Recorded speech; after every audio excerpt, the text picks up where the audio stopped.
Welcome to the Center Step Racing Podcast. I'm your host, Justin Schuler. Happy 4th of July, everyone. Guess what that means? We're heading to Daytona, the awesome NASCAR tradition. I'm so excited. I love plate racing.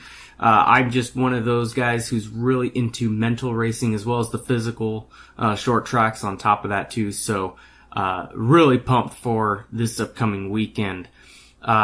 Just so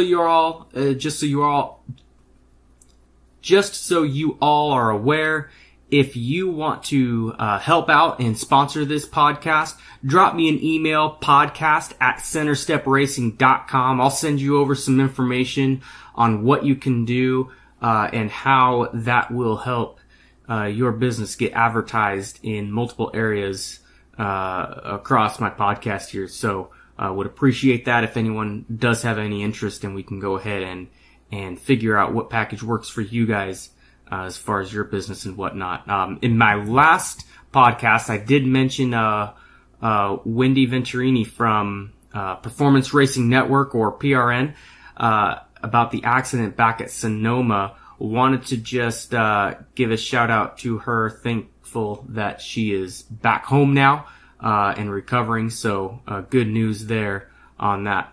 So last week I asked 6 different trivia questions, which was a little bit more than what I had initially planned on. But obviously being at a road course, I figured we could go ahead and ask a few more. So let me go ahead and just read off what I asked, and then I'll give the answers and see if you guys were correct. So my first question was, who was the inaugural winner at Sonoma? Ricky Rudd in 1989. And get this, he won a whopping $62,000. Yes, 60,000, not million. So, definitely a lot less than what these guys are earning nowadays from their race wins. My second question was, besides Jeff Gordon, who is the only other driver to turn more than 2,000 laps at Sonoma? The answer, Jeff Burton, the other Jeff, with 2,037. And if you wanted to know, Jeff Gordon actually turned 2,343 laps. Now, obviously there are some active drivers that seem to possibly be on pace to hit that mark, so we'll see what happens in the coming years. But at this point, only Jeff Burton has hit 2,000 laps other than Jeff Gordon. How many victories by Pontiac at Sonoma? 2, actually. So Rusty Wallace snatched a win in 1990, and Tony Stewart when he was driving for Joe Gibbs back in 2001. Both of those wins in those years were by a Pontiac car. The worst starting spot by a winner in the same race at Sonoma, 32nd. That was done by Juan Pablo Montoya in 2007. Now, the next year, Kyle Busch won from the 30th position. So in case you guys were thinking Kyle Busch, you weren't too far off. So not bad, but, you know, if you lose by a couple tenths of a second, you still lose. Anyway, going on to the next question. How many different names has Sonoma Raceway been called? Well, there's one, but it's actually technically, and I might get some pushback from this, and we'll see how much fire this causes on Twitter. I don't think so, because there probably won't be too many concerns with this, but technically Sonoma Raceway has gone under 4 different official names. Sonoma Raceway was the first. Infineon Raceway, or Infineon, depending on how you pronounce that. But Infineon Raceway was another one. And then Sears Point International Raceway. And then just Sears Point Raceway. So there's your 4 different names for Sonoma Raceway. So for those of you who have been around the sport for a while, like me, you'll remember when that track was named Sears Point. Then my last trivia question from last week was, name 4 out of 5 drivers with multiple career poles at Sonoma. So again, I just wanted you guys to name 4 out of these 5 with multiple career poles at Sonoma. And I'm going to give you all 5 of the drivers here. So obviously Jeff Gordon's got to be on that list. He actually has 5 career poles at Sonoma, which is an outstanding record for a single road course. Ricky Rudd had 4 poles. Here's one that kind of surprised me. Jamie McMurray has 3 career poles at Sonoma. I don't know if many of you guys have that on your list, but that's one that kind of surprised me. I know he quietly does well there, but that definitely did surprise me. Rusty Wallace having 2 career poles, and Casey Keene was the other one with 2 career poles at Sonoma.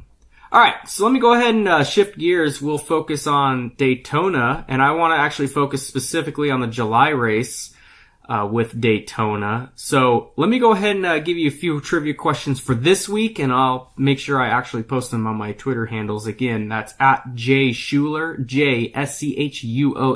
Follow me on Twitter, Instagram. I'm all over the place, so feel free to give me a follow and tag along as we continue this podcast series. But let me go ahead and give you these trivia questions. First question, who won the first July race at Daytona? And I will go ahead and just say I'm including both Daytona Beach and Daytona International Speedway, however you want to view it, but just the first July race at Daytona, who won that one? That's my first question. Second trivia question, what's the fastest qualifying speed for a July Daytona race by the Cup Series? What is the fastest qualifying speed for a July Daytona race by the Cup Series? And my final question, I'll keep it at 3 this time. How many times has the Cup Series raced on Independence Day at Daytona? And you're talking about, Grand National Series, Winston Cup, Nextel Cup, Sprint Cup, and then now the Monster Energy Cup Series. But the top NASCAR Touring Series, how many times have they raced on July 4th at Daytona? So those are my 3 trivia questions. Go ahead and follow me on Twitter and take a look at those. Give your votes in, and we'll see if you're right or wrong next week. So let me go ahead and just go into the podcast here. We'll get started with congratulating the race winners. Obviously, Brett Moffitt, which, by the way, if you remember, we'll talk a little bit about this here in a second, went from no sponsorship to obviously a last lap turn of events to win that race. So great work out there, buddy. Kyle Larson dominating the Xfinity Series and taking the win, giving some honor and recognition to Jason Johnson, who passed away recently. And Kyle Busch with one of, I think, the most exciting races, hands down, this year, and will probably go down as one of the most exciting finishes in a long time. So this is going to be one that will be talked about for years to come, I can guarantee you. So this is going to be a fun podcast for me today. But let me go ahead and get started with the truck race first. Like I said, Brett Moffitt, if you remember, he went into this race having no sponsorship and possibly not being able to race, which kind of scares him, especially when you're talking about a kid who's already been up front, won a couple races, looking forward to competing for a championship, and might have that in jeopardy all of a sudden. Get some sponsorship. John Hunter Nemechek appears to lose an engine, lose fuel, whatever it was, on the last lap. And his new sponsor, who decides to jump on board at the last second, gets some pretty serious recognition. Talk about a dream come true. I mean, there's no way you can come up with a story better than that. Especially when you see these young kids coming into the sport with some serious talent and then being able to get some backing like that, and not just have a team on pit road, but a team in the business industry, in the entrepreneur world, also give some trust to these kids up and coming in this sport. That's pretty amazing. I'm excited to see where the sport's going to go in the coming years with these young kids coming up and bringing either new sponsors or continuing on with some of the long-term sponsors who have been around the sport. So that's exciting for Brett Moffitt and his team. Congratulations to you guys. Looking forward to hopefully see you compete for a championship later this year. So for those of you looking to sponsor a NASCAR team, that's one to definitely keep an eye on if you hear of anything, and definitely want to look for some sponsorship opportunities. For the Xfinity race, Kyle Larson goes from last to first and honors Jason Johnson with his win. If you don't know, Jason Johnson, he races in the World of Outlaws. He died last week from injuries sustained in a crash at the Beaver Dam Raceway out in Wisconsin. And that's one thing I really admire about Kyle Larson. I know there's, especially with this situation in this race, there really wasn't as much backlash as usual, but there usually is with a lot of Cup drivers coming into the Xfinity Series, which I'm glad there wasn't, especially with Jason's passing away last week. But that's one thing I admire about Larson. He never forgets where he came from. So when people who race from his home track or race in a dirt race or series that's similar to where he came from, and either they pass away or they get a serious injury of some sort, it seems to hit him a little bit more on the personal level, and that's something that I feel that a lot of drivers have forgotten. And you've probably seen it too, where Kevin Harvick and Tony Stewart have talked about how NASCAR needs to kind of go back to the grassroots. And I think Kyle Larson is living out that example right now. He doesn't really necessarily talk about it much as far as the grassroots conversation that Harvick and Stewart are talking about. But if you look at how he continues to talk about the World of Outlaws and where he came from, he never forgets that. And that's just something I admire about him. He's very humble with that, and I think if every driver did that, we'd be seeing a lot more different type of competition out there. So obviously, let's just cut to the chase and talk about the Buzz. Hands down, one of the most exciting races of the year with the Cup Series.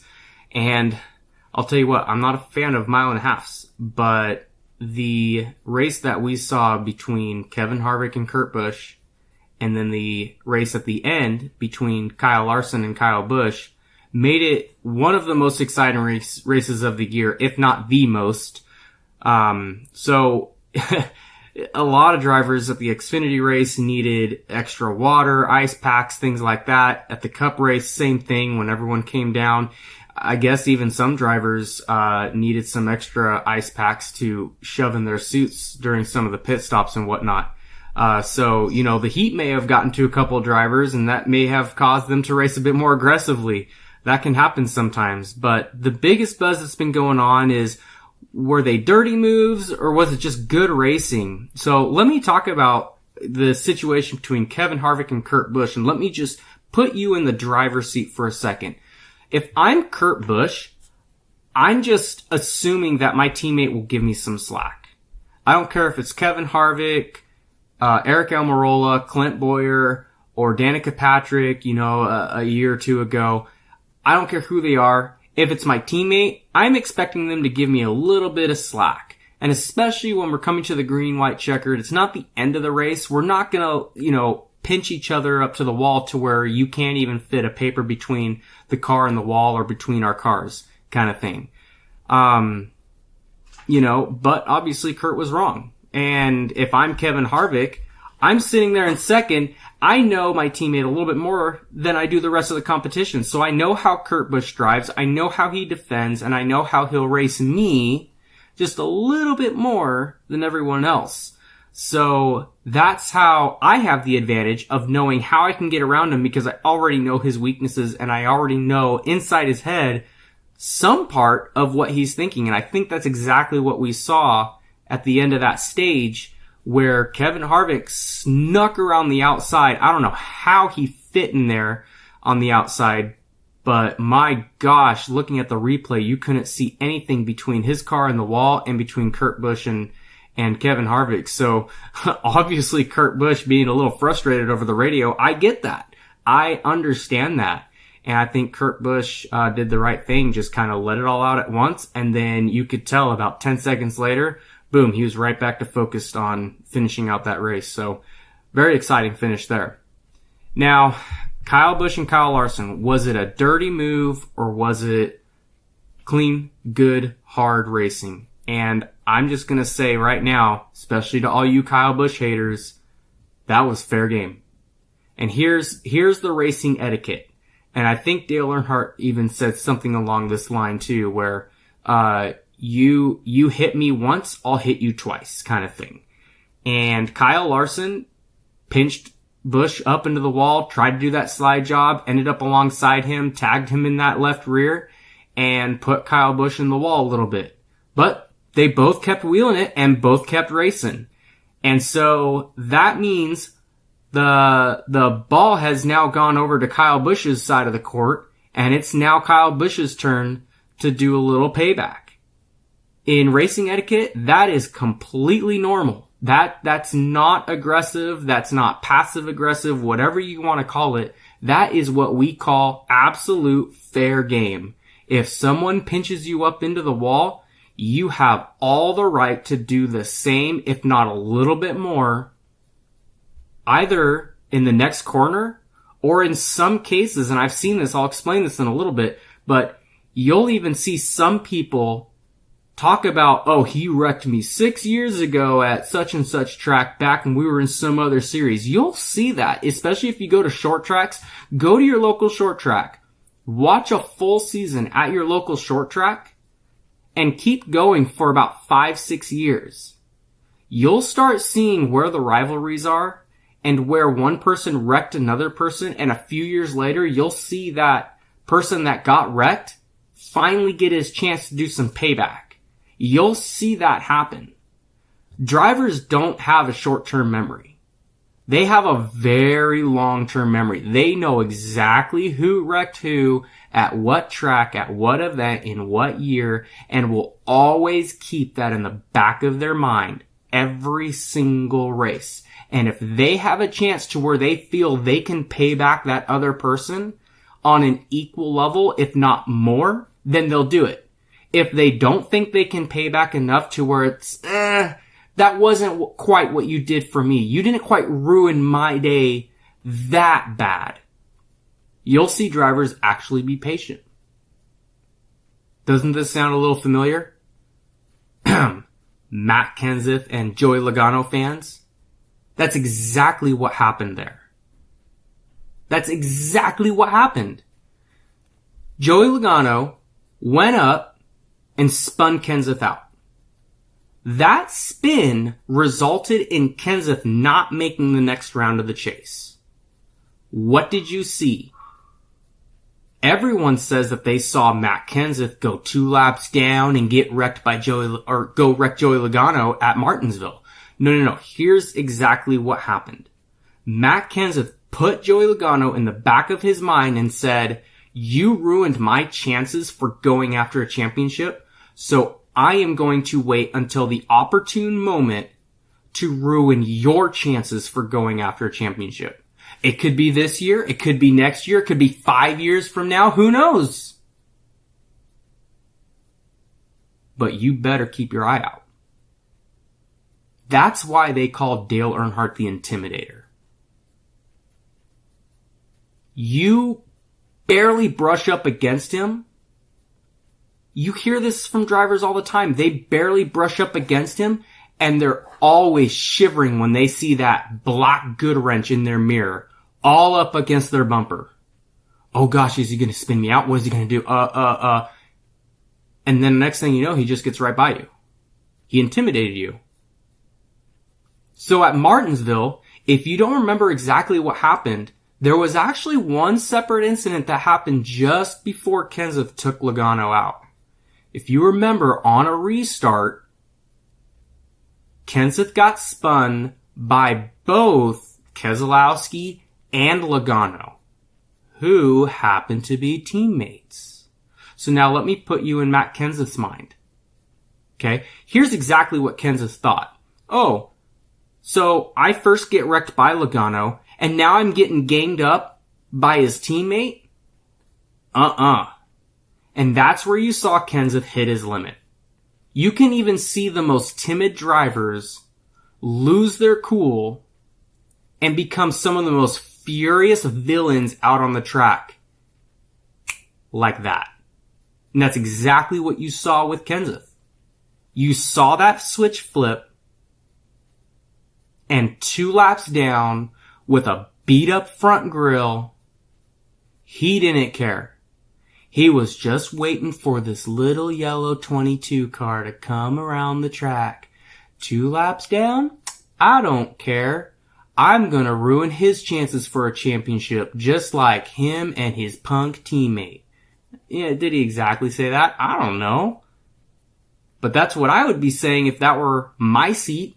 That's exactly what would be going on in my head. That would be exactly my intentions. And that's exactly what we saw.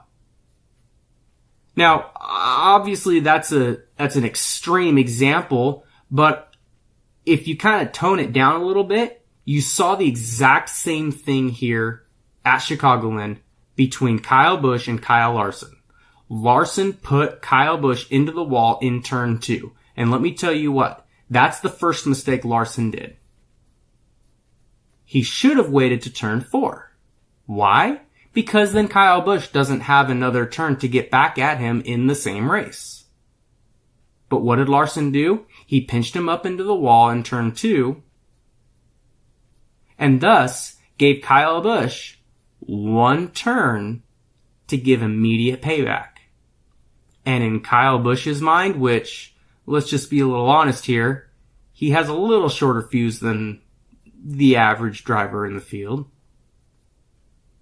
hit his limit. And what did he do? He completely overdrove turn 3. I mean, look at it. He drove below the apron. He had 2 tires below the white line onto the apron. The car went completely upset and he slams. He doesn't just bump. He literally takes his chrome horn and puts it in the back seat almost of Kyle Larson and completely spins him out. He puts himself into the wall in the middle of 3 and 4. That is how bad Kyle Busch wanted to give payback to Larson. Oh, you're going to try to ruin this race for me and sneak in a win? I don't think so. And what did Kyle Busch do? He put him into the wall. Well, spun him out, and Larson did an absolute fantastic job of saving it. They both finished 1-2.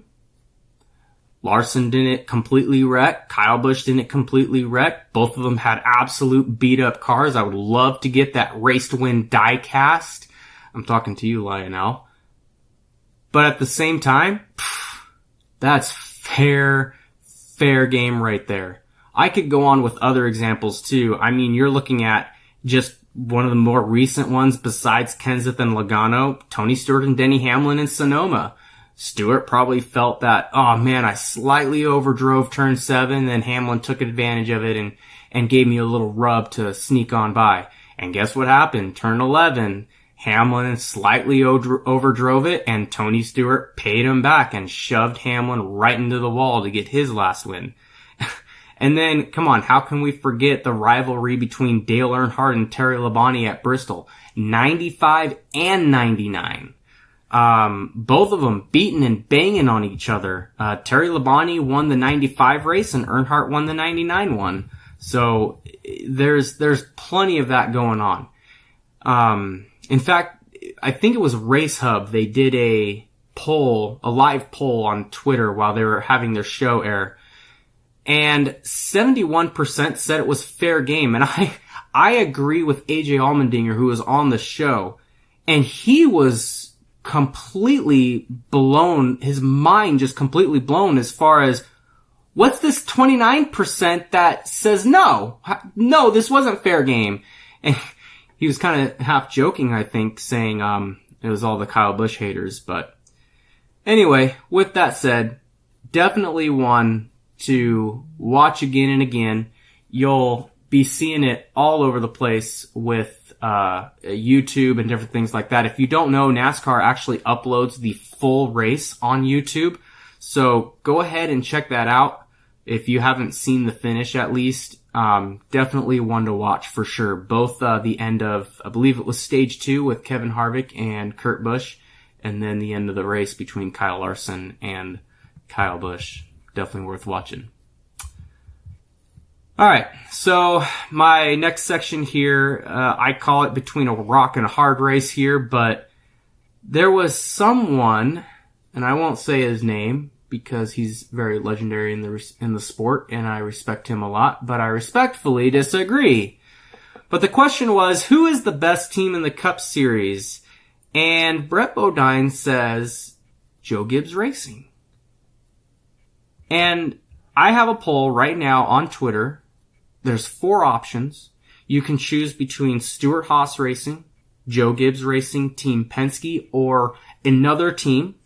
Go ahead and cast your vote on Twitter right now. Again, follow me on there at JSchuler, JSCHUOLER, and vote on that. I want to get your thoughts on there, but Brett Bodine says JGR. Now, let me go ahead and switch over to a website called racingreference.info. It's actually racing-reference.info if you're trying to type it out. I'm going to go ahead and pull up the driver standings because, again, like I said, I respectfully disagree. I do not think Joe Gibbs Racing is the strongest team out there. Sure, Kyle Busch is leading the points. I'll give you that. Sure, Kyle Busch has the most and will probably have the most and potentially will lock in the most bonus points going into the chase. I will wholeheartedly agree with that because you can't lie with the numbers that are showing right now. Kyle Busch is leading this season. He's been the most consistent. He's been running at the finish in all but one race this year. He's led the second most laps. He's tied for the most poles this year. He's now tied for the most wins this year. He's tied for the most top 10s this year. And he's got the highest average finish with a 6.8. But let me give you a breakdown of the points. Because if you're talking about a stable, a owner team as a whole, that Joe Gibbs Racing is the strongest stable out there, there's absolutely no way. And here's why. Let's say Joe Gibbs Racing was the strongest out there. You have Kyle Busch leading the points. Then you have Denny Hamlin, who doesn't have a win, sitting in 8th in points. Then you have to go all the way back to, are you ready for this? 14th place in points to Eric Jones. The next one in line, as far as the JGR stable, obviously Daniel Suarez, back in 18th position. How can you be the best organization and have 2 of your guys outside of the top 12 in points? Like, that blows my mind. Okay, are you ready for this? Chase Elliott, Jimmy Johnson, both of those guys are higher in the points than half of the JGR stable. Weren't we talking about all this year? Wasn't the social media buzz all this year about how poor Hendrick is doing and how bad the Camaros are doing? Kyle Larson is sitting there in 9th overall. So how can you say that JGR is the best stable out there right now? You can't. There's no way. Look at Stewart-Haas, which, if you haven't figured by now, that's my vote. Stewart-Haas already has a 1-2-3 finish earlier this year. You have Kevin Harvick sitting in 2nd overall in points with 5 wins, tied for most top 10s, tied for most wins, has the most laps led, and has the 2nd average finish among everyone. Okay? So here's the other part to that. Clint Bowyer is very quietly sitting in 6th overall in points. He's the only other driver besides Joey Logano, so the 4th driver, with an average finish of 10th or better at a 9.9. Oh, and by the way, he has 2 wins. So if Kyle Busch has 5 and none of the other JGR stable has wins, how are they the better team? How are they the better stable? You have Clint Bowyer sitting there in 6th, Kurt Busch in 7th, and Eric Almirola getting this revival of a career sitting there in 11th place. Oh, only 2 points back of Ryan Blaney there in 10th place. So you have Stewart-Haas within 2 points of having all 4 of their drivers sitting in the top 10 in points. I'm sorry, but the numbers don't lie. And whenever I just randomly decide when I'm watching on TV to see that ticker scroll by of where everyone's running, the guys that are usually in the top 12, 13, 15 or so, pretty much I can see all the Stewart-Haas guys at basically any given moment. I would have to say it would be about the top 20 to top 22 before I start seeing all the Joe Gibbs guys.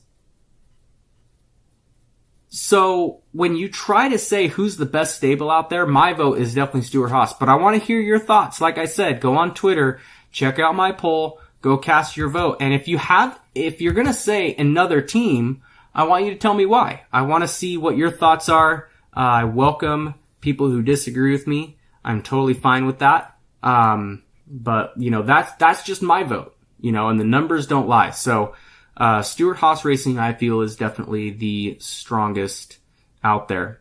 Let me go ahead and wrap up everything here. I want to talk about a little bit with my home track and home club at Tri-C Carters.